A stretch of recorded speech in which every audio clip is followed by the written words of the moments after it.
During the last week of August, our Deputy Director, Andrew Bauman, scheduled a series of meetings in southern Arizona. On Monday, we met with a couple dozen of our Tucson members and had a day or two to explore southeastern Arizona. We drove south from Tucson to Sonoita, Patagonia, Willcox, and Tombstone. We had hoped to meet with all of our breweries, but that is a lot of ground to cover, and we're going to have to catch up down the road. Nevertheless, we talked with a number of business owners and customers in Santa Cruz and Cochise counties. It gave me the opportunity to visit some of the wine growers that I represent through the Arizona Wine Growers Association. It also gave us the opportunity to understand the growing water crisis in Arizona. Although there is time for us to come up with a solution to secure our future, there's a lot of concern with small business owners, farmers, wine growers, and people that live in rural Arizona. The second segment is Weedy and Andrew from Tirrito Farms and Andrew from the Guild and I going to one of Weedy's favorite taco places across the border at Naco. Although we planned on talking a lot about beer, that's not what happened. If you're listening to the audio podcast, you might want to tune into YouTube. You can catch Arizona Beer Frontier on the Guild's YouTube channel. You'll get to see some photos, some video, and an Easter egg or two. With that, on with our show. Hello, Rob. Where are we, Andrew? We're driving through some very beautiful country right now. Yeah, we have spent the last couple days in southeastern Arizona, between Tucson and currently just southeast of Tombstone. And my gosh, it has been beautiful.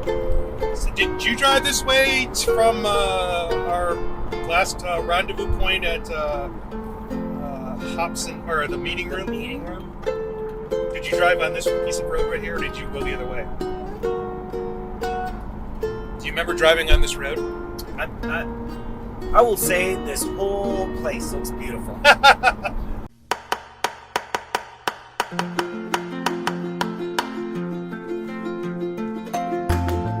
Arizona is a wildly beautiful place,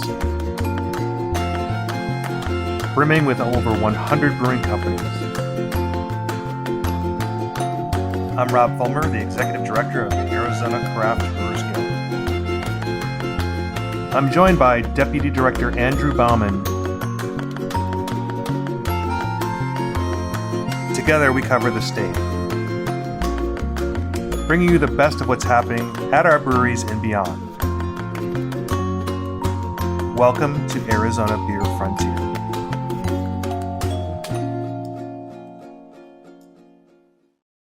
I drove this way. Okay. No, I didn't go this way.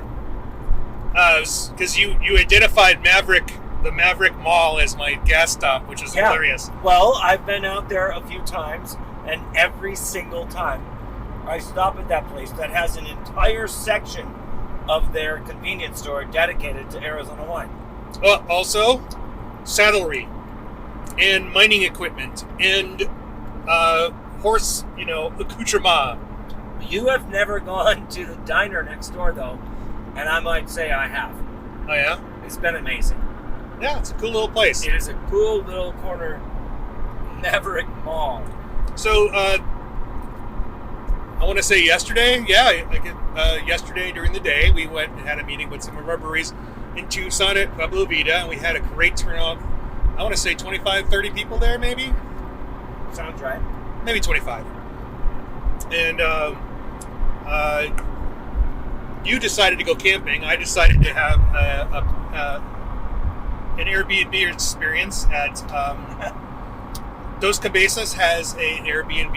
And it's a one-room king bed, got a kitchen, and a courtyard with a pizza oven and a grill and a flat top that's propane grill, and it's gorgeous, and I want to live there. It is. And I spent the night there, and I ended up talking to Todd and Kelly, the owners of Dos Cabezas. You joined.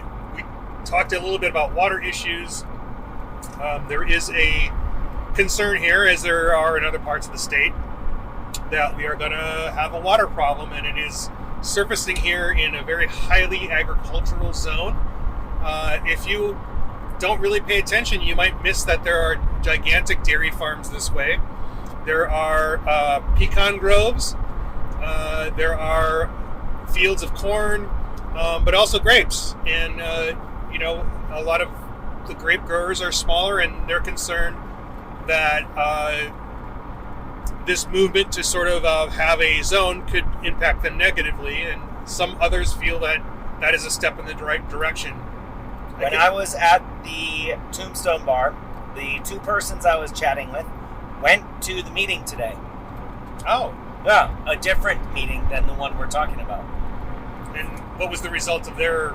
that there was concern about, well, if you have less than 35 gallons per minute well pump, you're good. But if it's more than that, you're in trouble. And I learned that in this county, you can have, they gave 40-acre parcels out. That the original owner can subdivide that 4 times into 10-acre parcels. However, only up to 2 acres of that can be irrigated.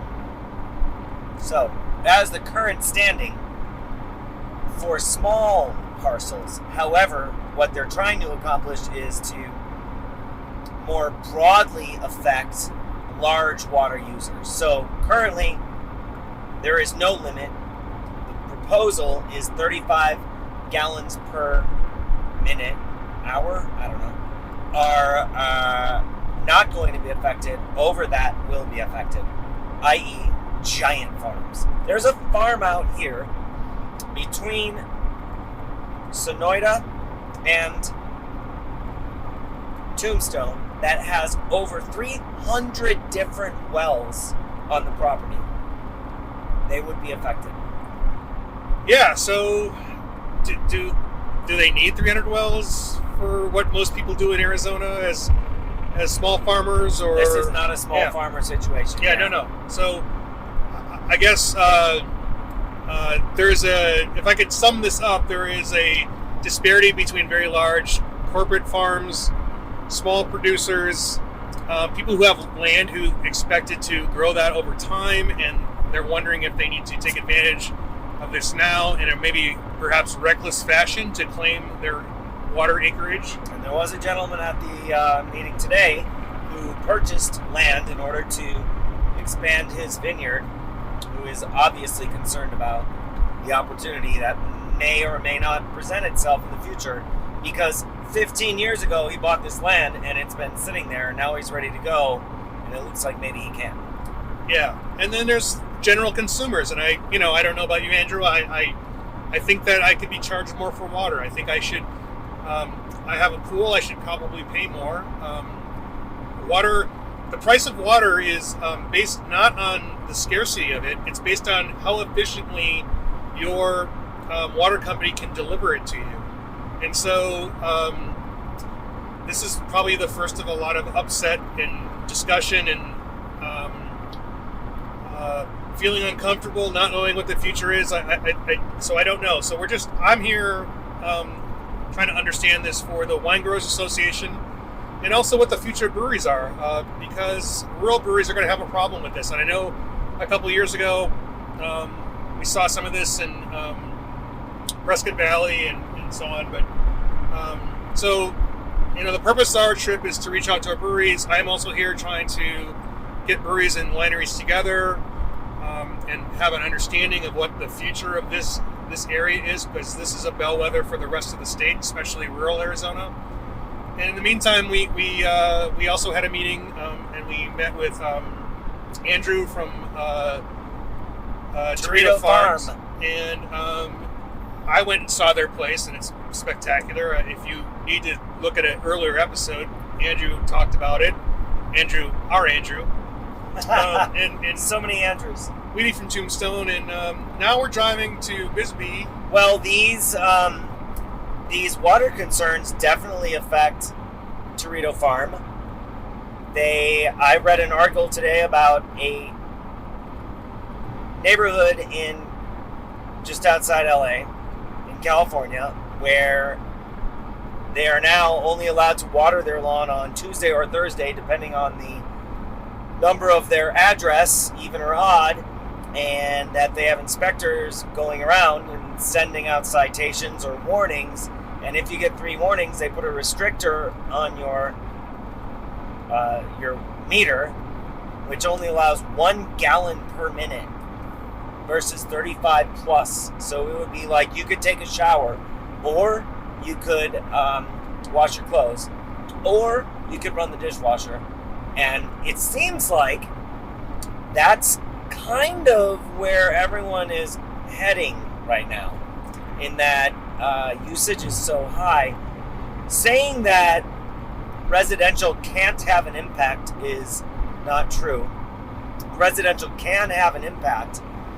Residential is not the main source of water usage in our state. Neither is agriculture. What is the main? Oh, you know what? I know this answer. No. It is having naturally occurring water happen. Oh, very good. That means having lakes, surface water, rivers. So that represents snowpack. But I'm just saying, like, when we say, we all value that. The irony is we're driving through this very beautiful rolling hills and mountains, and it is as green as I've ever seen it, because super there's so lush and green. On the way to there's rain happening right there. On the way to Tombstone from Willcox, I literally drove through a flooded river, which I wish I would have got a picture of. But yeah, that's the irony of it, and we are going to face this water situation sooner or later, and I can't stress how we all need to gather as much information as we possibly can, and I think we do need to take some action. But I would hope that people would try to be informed on what the water crisis is here.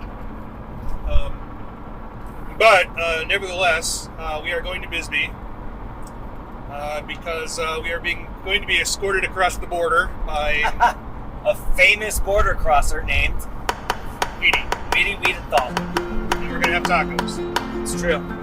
All right, so we'll get you on the other side of that. Hey, Rob, why don't we take a break? Yes. All right. Good chat.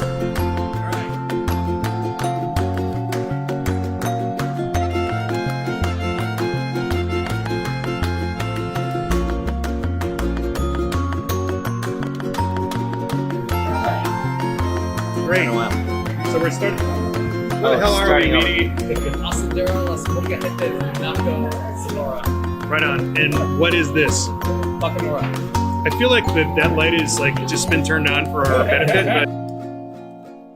but it also could be random. And then it'll be off. It's random. It's It's been going on. I mean, it came on when we ordered too. So, and Andrew, Yep. Hey. you are with where? Oh, which Andrew? The brewery at Tirrito Farms Right. in right. Willcox, Arizona. Right on. And we with Tombstone. Yeah. And we're you were explaining what this is.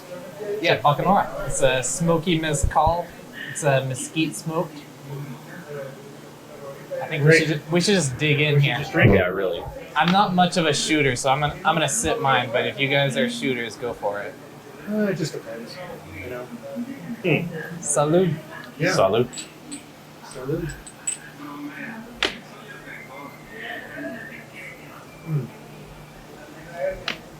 Is it warmed or is it just because it's Yep. warm? It's warm. It's served at room temperature. Oh, because it's warm. Yeah. Oh, you know, I told you I took my heartburn medicine a little late today. I did. It's starting to really go like, That doesn't yeah. help. This All is right, though. It's a this nice is burn. from a local moonshiner, like just a few blocks up the street. But damn, this lime is awesome. Like, seriously. That's- this that's lime just is the start. So fucking good. And how did you find this place? I mean, people know that you're from Alabama and you've been here in Arizona Yeah. for how long? About since Tombstone opened, so like coming on 6 years. I had been told by Alabama people not to come to Mexico, like don't cross the border, it's not safe. First day I lived here, I was like, that place looks awesome. So I just walked across and came over to this spot. It's pretty incredible that this is something as in Arizona that a lot of people don't take advantage of. But they'll go to Rocky Point, which to me is not. I never been here.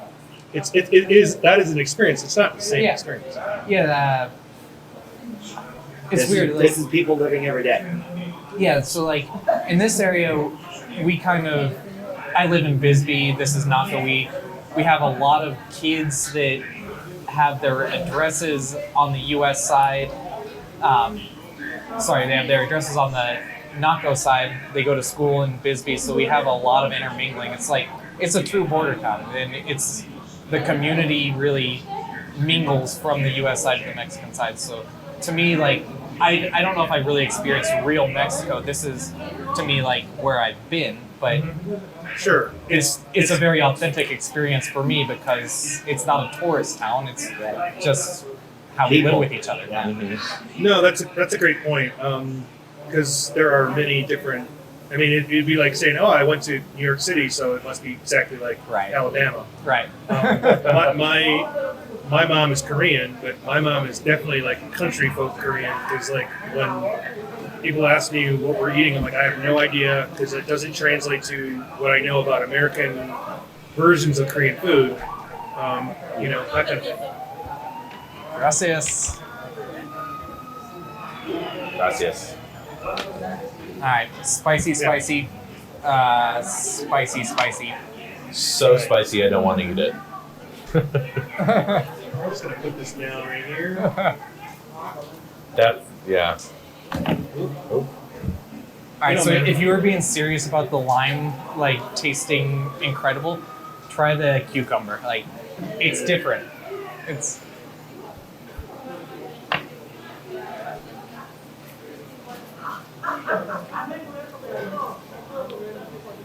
Ate a lot of cucumber.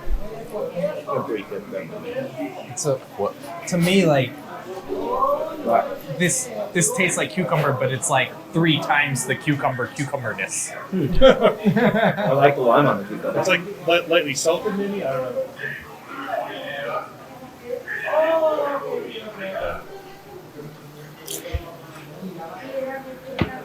Gracias. What happened to my Patagonia? Did I already? It's behind your microphone there. I'm gonna shoot this because like it is burning my heartburn. I just went ahead and did that, yeah. But it is good, and I mean, there's a whole tequila, mezcal, like wormhole you could go down for sure.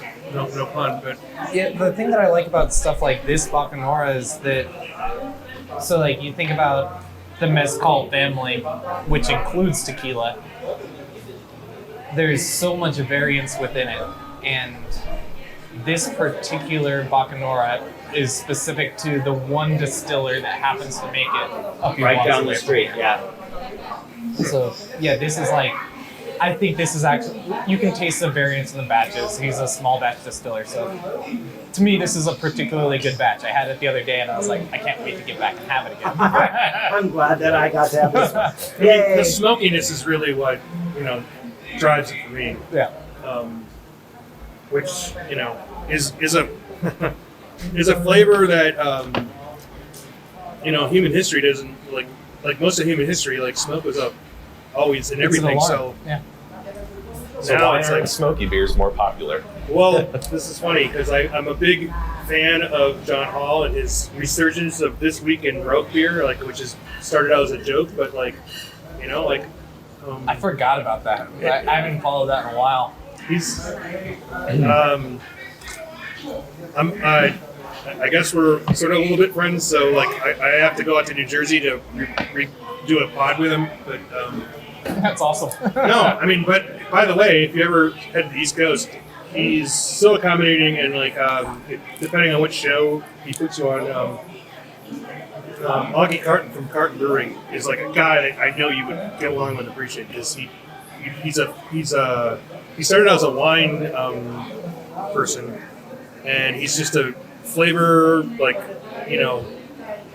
appreciator, and I think he would fit right in there. So But How's your spicy tolerance? It looked like you were looking for a salsa.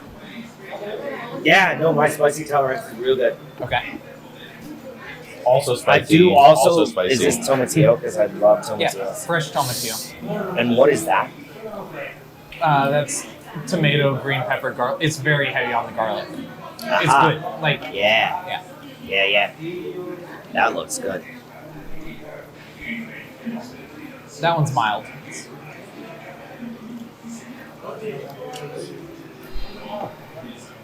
This is the salsa that, like, I can't figure it out. Like, I know it's got a dairy product in it. I know it's got serranos or jalapenos that are spicy in it, but so the chili, it's got guacamole, or it's got avocado, right? it doesn't. It doesn't have or avocado in it. So That's what they. That's what this they. one, this one, I think the only thing that makes it green is whatever chili is in it. Because that's the way they sort of market. Well, I haven't had that. It looks like That's the so stuff they nice. market as I avocado. tried for like That's 3 delicious. years trying to figure out how to recreate it with avocado and couldn't even come close. It's probably not a lot of it. It's like sour cream and jalapeno and maybe cilantro. sour cream. Because sour cream is not easy. It's fresh cream, I think. Yeah. Like table cream, but like very, very ripened table cream. What is this?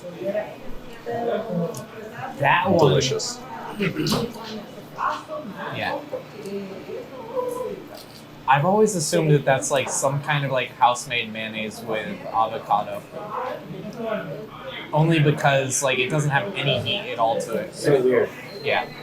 Like the texture is. That's my least favorite one by far. I mean, not weird, but like something you haven't experienced before, Yeah. and you're like, what is that?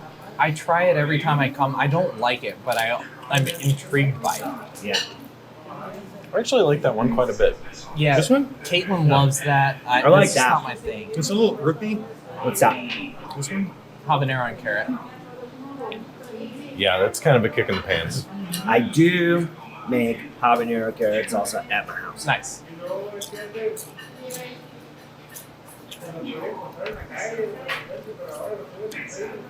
So, you know how everyone went through or a lot of people went through their pandemic homesteading period where they started to make sourdough bread Gracias. and It's because I asked for grilled onions. I was trying to get like the whole grilled onions. That's what they brought. I like the green onions. Yep. Sorry. Now you got to put it on everything. Yeah. So long. They really love the onions. Respect. So How you doing with that one? I'm still going through that a little bit. So I made What's this? salsa, which I've always made, but like that's a fresh tomatillo. tomatillo fresh based salsa verde. salsa. Yeah. But like I've been I like making that. these I tortillas make that now, too. like the Yeah. I think it's ferment called them. sobriqueta, which is These aren't fermented. larger. Maybe that's Yeah. fermented. I'm fascinated by how large Probably they for can like make these 3 days. tortillas. And like the thing is, like Maybe. most of us just have this breakfast I wonder if burrito. that's on purpose. And they don't understand how large that tortilla Yeah. is to make that. I haven't figured out how to make good tortillas. Matt is really good with Yeah. corn tortillas. I don't know how he is with flour. Choriqueso, dos de tripa y un half. Gracias. Y half, dos de tripa y un chimichurri.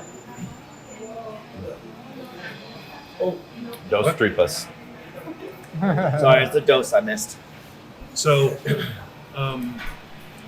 that's more Hermosillo, Sonora, I guess, maybe. But and we I'd love to do something with the breweries there. Yeah. Sí, seguro. ¿Algo más? ¿También? Gracias. Yes. So our some of our events we get I'm gonna mess it up. Buki Ukibichi. Bichi. There you go. But there's some other Hermosillo Provecho. breweries. It'd be kind of fun to do some cross-border stuff. I know Yeah. Borderlands does it, but we really need to take that like. So there's Bigger. been a few breweries that have been working on opening on this side of the border. They have come by Tombstone. They like coming by, and they asked us to do collaborations, and we just haven't followed up with it. But there's actually a lot of them that would be interesting to work with. So there's definitely legal and political issues with that, but I just feel like if got together, we would fix some of those right away, and some of them we'd because honestly, you know, representing Arizona, I'd like to see some more of our brands go down there. But I know that is old school, locked up, 3-tier, Yeah. terrible bullshit. You got 3-tier, that's funny. on your left side. You got some cheese there, bud. It's Still, not like the corner of your mouth straight down. All right. I think you got it. Or it blended in. Yeah, I mean, you're crossing a national border. So. Well, I mean, there's plenty of people who say, "Oh, you know, just get it to us and we'll take care of it." Like, it's a little sketchy. Because you know, I know some breweries do things and they trust people, but like literally, if you sent your beer to a California address, a California distributor could receive it, and now you have a de facto contract with a California distributor. Nothing. No. I'm good. I like it. Legal stuff. Pass a napkin, please. These are hot, like not. They're just Like fresh off the grill. Mhm. I'm Which, not gonna turn down that frosted mug when she's so adamant about giving it to us. Well, you're a very kind human. which is 90%, I think, of a lot of things. Like you can produce a meal as prepared by the chef as quickly as possible. Yeah. That's part of it. I love how serious a beer conversation we're having on this podcast. You know, it's not only It's about not about beer. It's about life. yeah. Oh, Like beer is part of what we do, but life is also a big part of what we do. Living, you I know. like life. Yeah, life is a pretty good thing. I like life. I think tacos make life better. Especially these It's ones. Tuesday, which is Tacos like Oh this. Oh my god, I Are didn't you even kidding? realize that.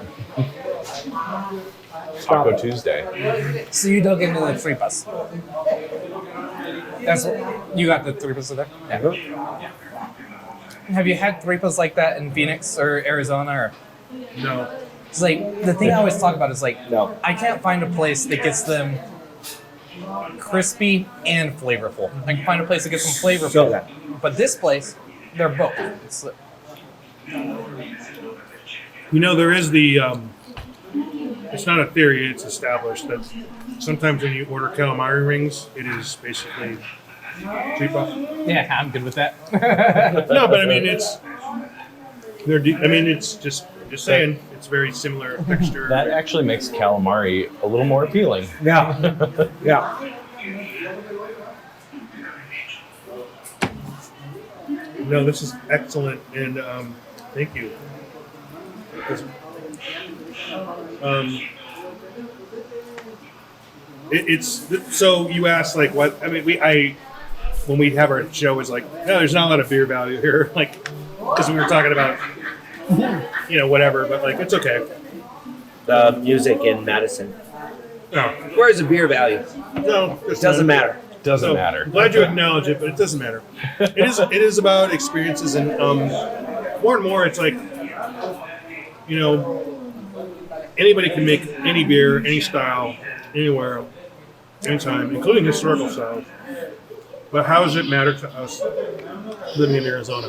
Yep. And living in this part of Arizona is definitely different than living in other parts of Arizona. Yeah. And what Not good is or bad. Arizona? Because it's so many things. My house is 5 miles away from this place. Yeah. It's hard to explain that to people. It's like I could It's really hard to explain what it's like driving through this part of the state yeah and having it be completely in bloom and beautiful yeah. and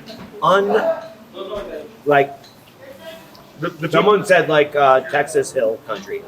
Yeah. It's much like that because I've been there too. I've been to Texas Hill Country, and I want to disagree. And I Okay. think like this is like around here, it's even greater on a grander scale.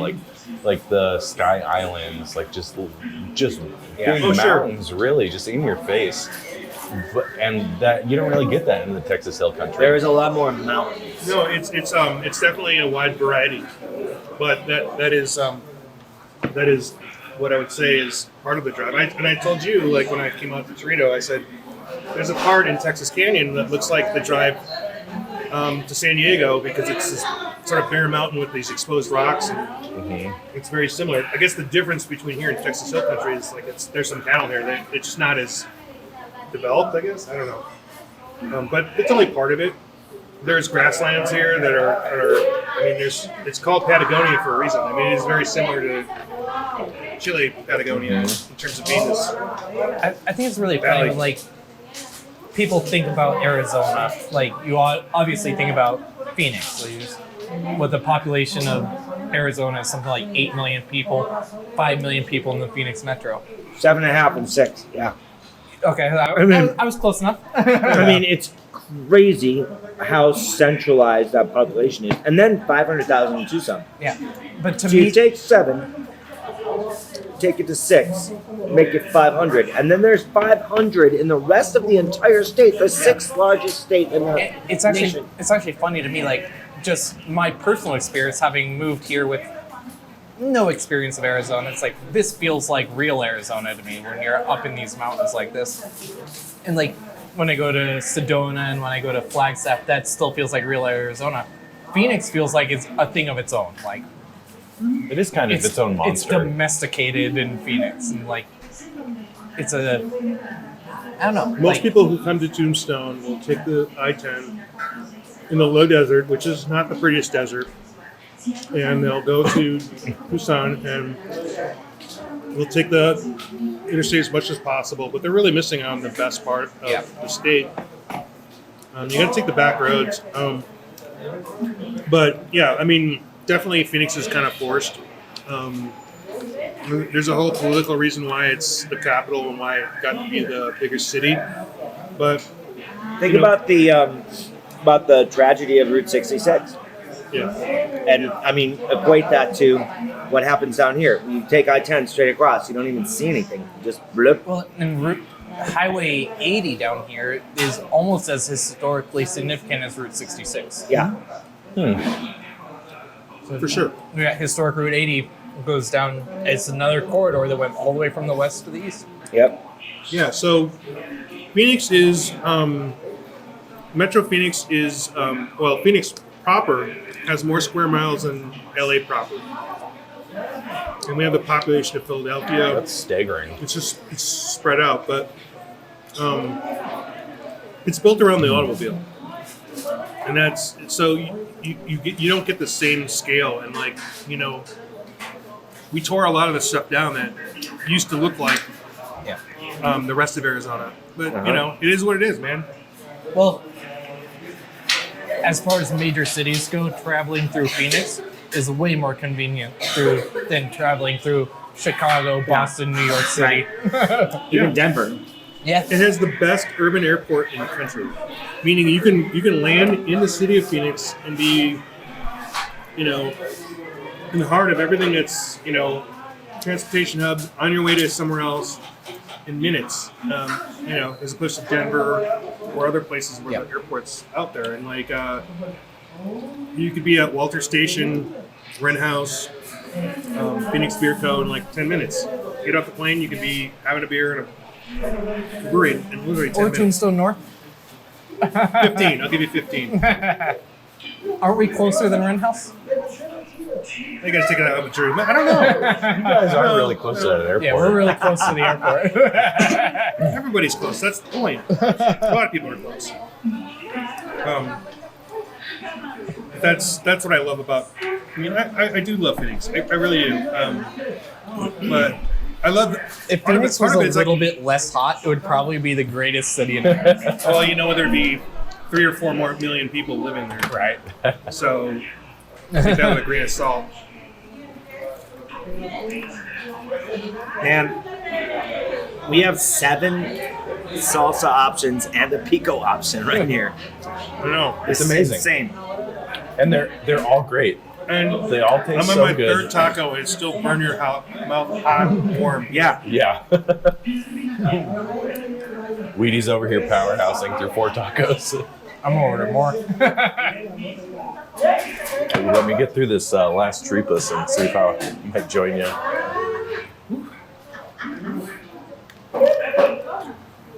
do feel like I'm eating tacos in a sauna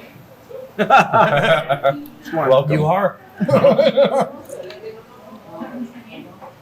When you sweat, it makes the tacos better, yo.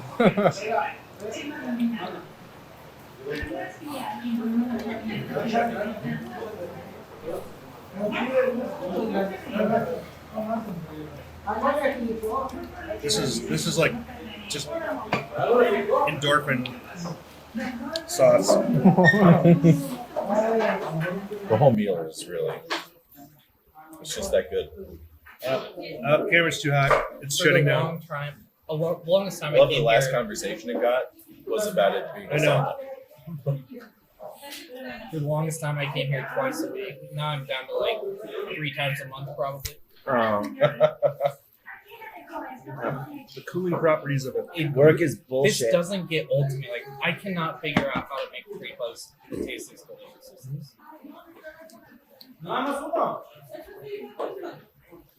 If you do, let me know. I watched them. Like I know that they're using the Fiesta charcoal, the mesquite brand. I know that they're doing chili pepper on it. I know that they boil it first, they skewer it, they put it on there. But I do all of that same stuff on my wood pedal grill, and it doesn't come out. It comes out like good, but it doesn't come out like this. So one of the guys at work was saying that the best way to cook the tripas is on the disco. Yeah. Yeah. This was awesome. Hey, I tell you what, we're gonna shut that down because I think we got plenty of stuff, and the more that goes on, I'm gonna edit. I'm not into that, so you can take those off. And I don't know how much. I don't know why you're doing that to yourself, Rob. Why? Join The You long, can never have too much. no, you Joining in Weedy for a meal and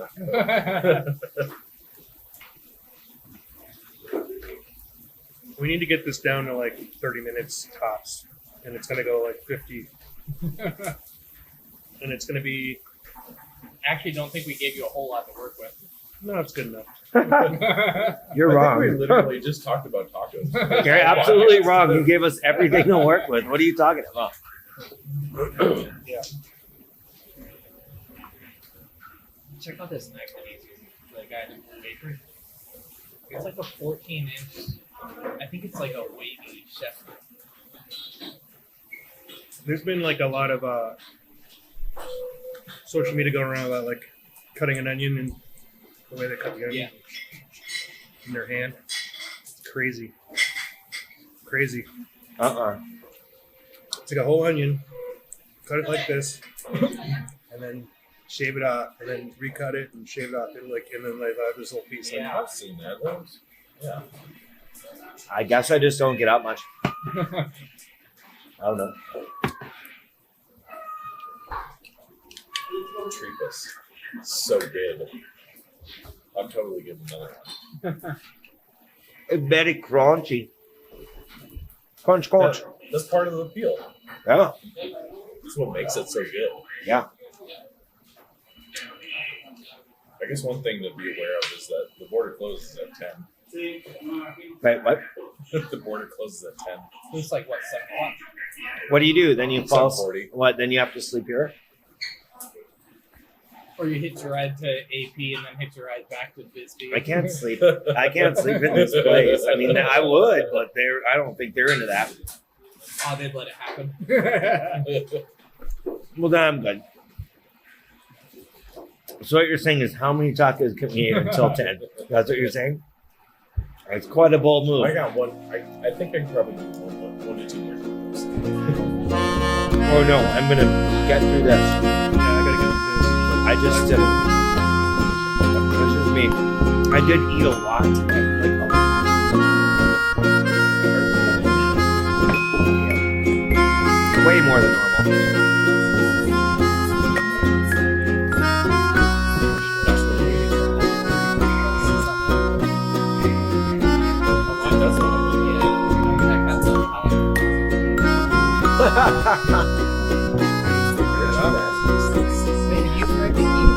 That's on that. You have to. Push stop.